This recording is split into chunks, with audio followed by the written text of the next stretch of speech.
Hello, everybody, and welcome to the CX Live Dialogues. I'm delighted to have with us today David Rizzo, the President, Asia Pacific Region for TP. David has over 27 years of industry experience and is responsible for the profit and loss, service delivery, people development, market entry, and business development in Asia Pacific.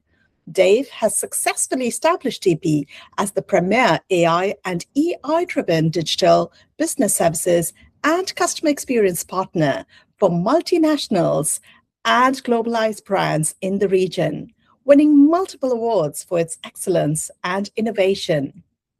In 2024, TP was recognized as a great place to work in Japan, China, Singapore, Malaysia, Thailand, and Indonesia, and overall number 4 in Asia.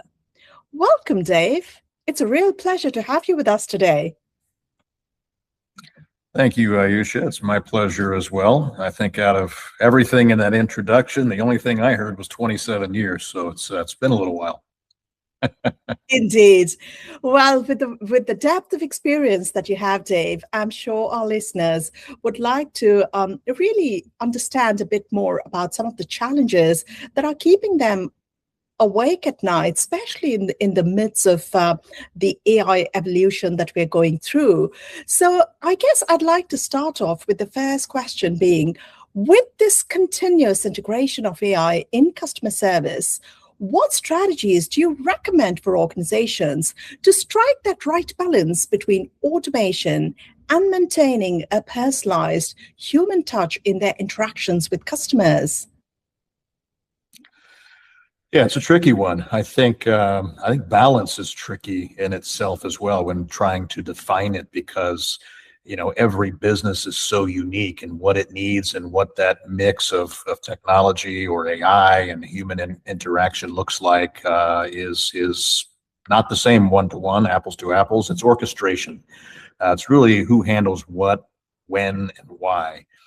So we think about it, TP, I think AI is already in every interaction. The question really is no longer on whether to use it, but when to escalate. And that's exactly what we built TP.ai Fab for. Our proprietary orchestration platform decides interaction by interaction, whether the automation is enough or whether the AI should augment a human, and whether a human expert needs to take over completely, which is still something we see quite often. So, to give an example, let's say a young woman buys a wedding dress online. It arrives, it doesn't fit, and she needs another one in a hurry before her wedding day. And the standard return policy, so the business rules or the operating procedures say they don't work for her timeline. A chatbot or an AI bot would simply say, your return has been initiated, allow me 7 to 10 business days. So technically it's following the process, it's doing what it's supposed to do, but it's emotionally disastrous. So I think that's where the human agent comes in, understands what's actually at stake. It makes the exceptions, it coordinates logistics, and it gets her that dress on time. So that's a customer for life now, not because of AI, but because a human showed up at the moment that it mattered. So that's the architecture that we're building. AI handles the routine at scale. Humans handle the moments that decide loyalty. And so, again, it's not necessarily balance. It's more of an orchestration. And once you've got the orchestration right, you can stop being reactive and start getting predictive, which is really where it's heading. Indeed. And that leads me really well to my next question. In how is AI shaping CX to predict and proactively fulfill the customer needs before they even arise? Yeah, predictive CX has gone from buzzword, I think, to our baseline. Everybody claims it. The real question is, what's the data and orchestration layer behind the prediction? This is where scale matters in a way most people underestimate. So TP runs customer experience for 53% of Forbes' top 100 brands in 170 countries. So we see patterns across hundreds of millions of interactions every single day. Most predictive AI is trained on a thin slice of that.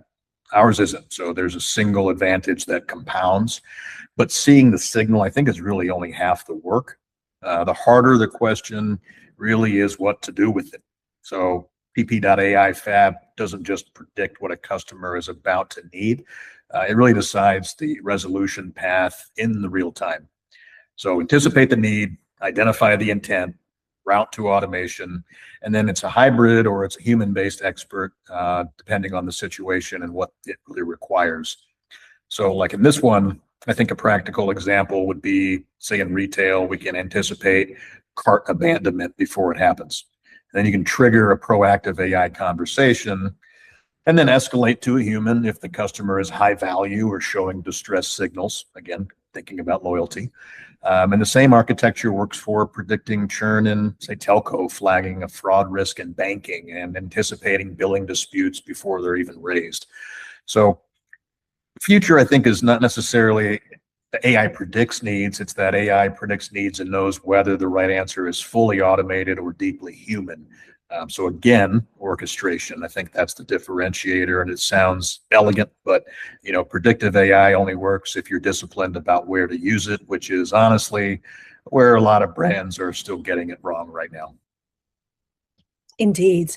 And I guess with the architecture you've just described, there's also the nuance of brands making the right decision in order to effectively integrate all of this into their journey.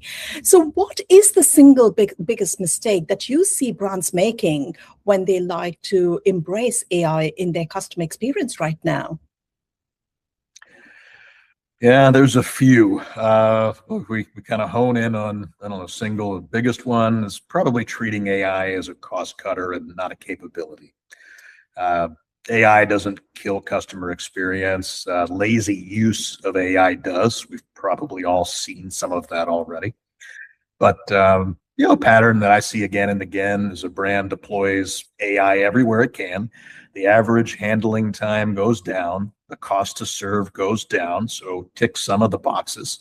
The dashboards look great. And then quietly in the background, the customer experience is bleeding. The retention is bleeding. Again, the loyalty component. Lifetime value is eroding. It's because what got automated wasn't the right thing.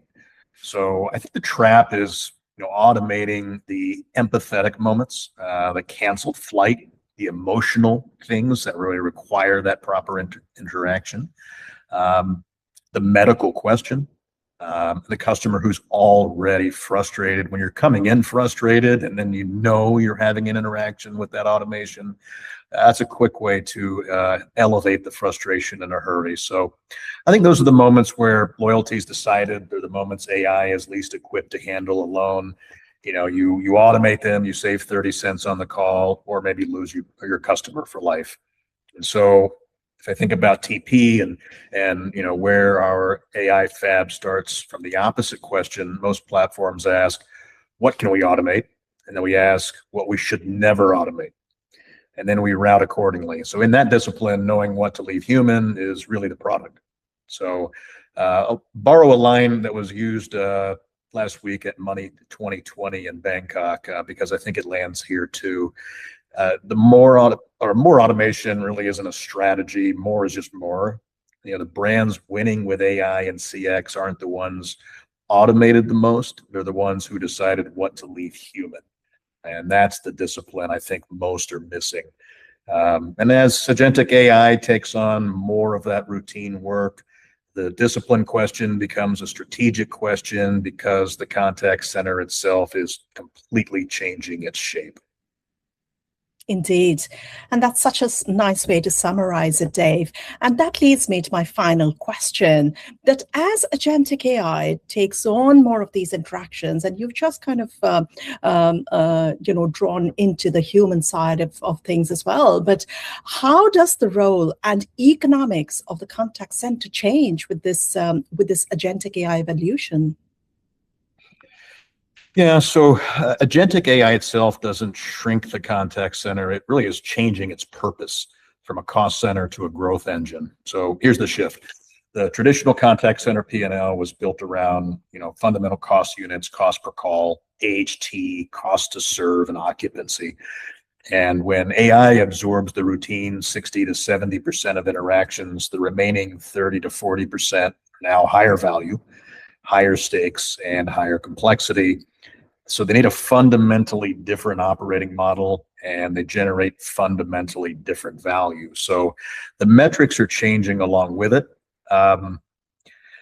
HT and cost per contact are giving way to resolution value and retain value. So the contact center is no longer measured on how cheaply it can close a ticket. It's measured on how much customer value it can defend, expand, and recover. And so that's a completely different conversation, I think, in the boardroom. This is exactly, again, where our Fab AI suite, it's built for. So it orchestrates the AI agents and the human experts as a unified workforce, not two separate teams. Again, orchestration. The AI handles the volume, the humans handle the value, the platform decides the handoff in real time, every time. That's not future state, that's running today. It's across automated, hybrid, and human-led models. So, the contact center of 2027 looks nothing like 2023. Smaller in headcount, higher in capability, directly tied to revenue. That's AI-led growth in practice. And it's why more than half the world's biggest brands trust TP to take them through this transition. So we're not predicting where this is going. We're already operating it. Indeed. Thank you, Dave. It's been an absolute pleasure to have you join us today. And we look forward to meeting you and the TP team at the Customer Experience Live Show in Singapore in June. Until then, stay safe. Absolutely. You too. Looking forward to it. Thank you.